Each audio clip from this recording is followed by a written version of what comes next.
Hello friends, welcome to Lipi's daily entertainment. বন্ধুরা, আজকে মাছ রান্না করছি আর সেই রেসিপি নিয়ে চলে এসেছি। সম্পূর্ণ ভিন্ন একটা পদ্ধতিতে মাছটা রান্না করে দেখাবো। এর এত স্বাদ যে কী বলবো। বন্ধুরা, দেখতেই পাচ্ছ ফ্রাই প্যান চাপিয়ে দিয়েছি। ফ্রাই প্যান গরম হলেই আমি পুরো রান্নাটা আজকে সরিষার তেলে করব। পরিমাণ মতো সরিষার তেল দিয়ে দিচ্ছি। তারপর একটা তেজপাতা ছিঁড়ে দুটুকরো করে দিয়ে দিয়েছি।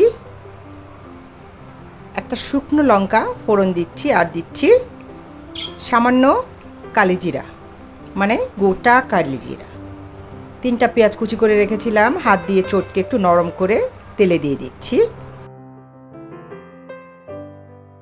পেঁয়াজটা কিছুক্ষণের জন্য নেড়ে চেড়ে নেব। তারপর দিয়ে দিচ্ছি জিরা বাটা পরিমাণ মতো, তারপর সামান্য আদা বাটা, তারপর খুবই সামান্য রসুন বাটা।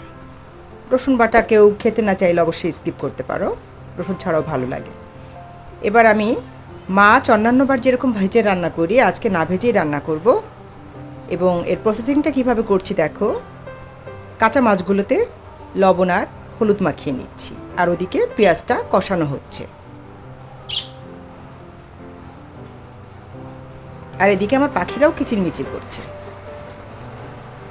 বন্ধুরা, পেঁয়াজটা হালকা একটু নরম হয়ে আসলেই আমি পেঁয়াজের উপর দিয়ে মাছগুলোকে ছড়িয়ে দেব এবং ভালো করে এপিট ওপিট করে উল্টে নিয়ে মাছগুলোকে কিছুক্ষণের জন্য ভেজে নেব। এবার আগে থেকে সিদ্ধ করে রাখা আলু কিউব করে কেটে রেখে দিয়েছিলাম, সেটাকে মাছের উপর দিয়ে আবারও ভালো করে উল্টে পাল্টে দেব। মাছগুলোকে খুবই সাবধানে উল্টাতে হবে এবং ভালো করে হওয়ার পরে উল্টাতে হবে।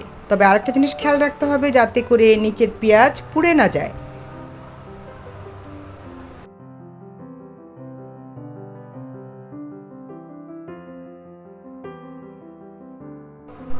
বন্ধুরা, এবার একটা মশলা তৈরি করে নেব। পরিমাণ মতো জল দিয়ে তার মধ্যে এর যে মেইন উপকরণ সরিষা বাটা, 2 চামচ সরিষা বাটা দিয়ে দিচ্ছি সামান্য ধনিয়া গুঁড়ো এবং 1 চামচ লাল লঙ্কার গুঁড়ো।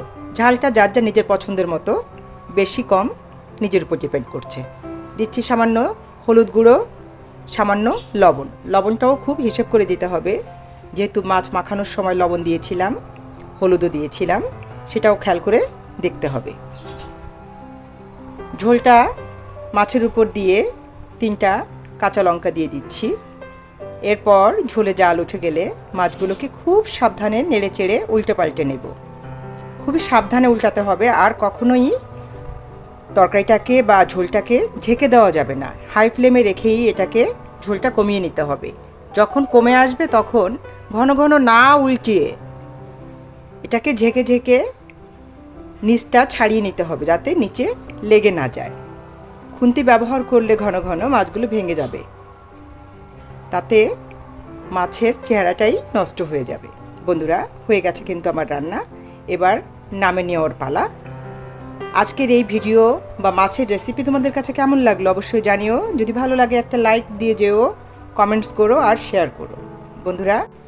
আর হ্যাঁ, যে সকল বন্ধুরা এখন পর্যন্ত আমার চ্যানেলটি সাবস্ক্রাইব করোনি, অবশ্যই সাবস্ক্রাইব করে বেল বাটনটা প্রেস করে রেখো। ঠিক আছে, আজ এই পর্যন্তই। পরবর্তী পর্যায়ে আবার নতুন কোনো ভিডিও নিয়ে ঠিক চলে আসবো।